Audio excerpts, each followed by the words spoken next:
Good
day, ma'am, sir. Welcome to our hotel.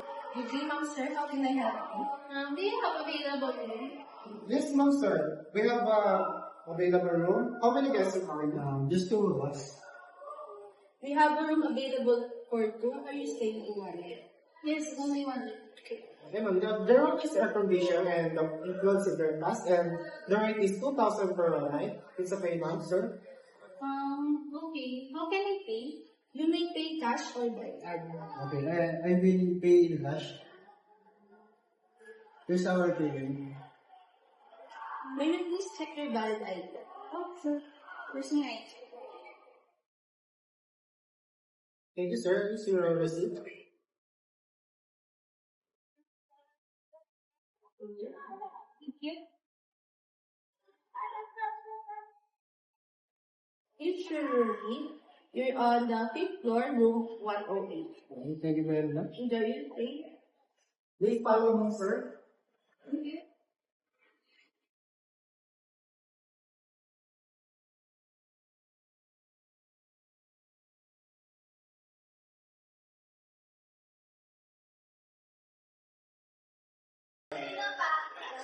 Here's your room, ma'am, sir. Enjoy, ma'am, sir. Thank you. Good morning. Where's your part of your report? I'm sorry, I didn't finish it.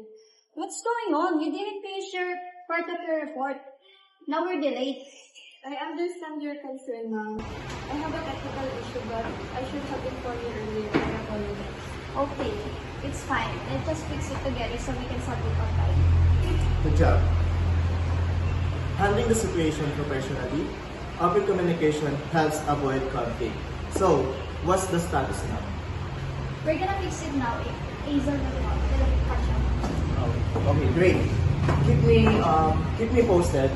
So, need any help? Let me know, okay? Hello, everyone.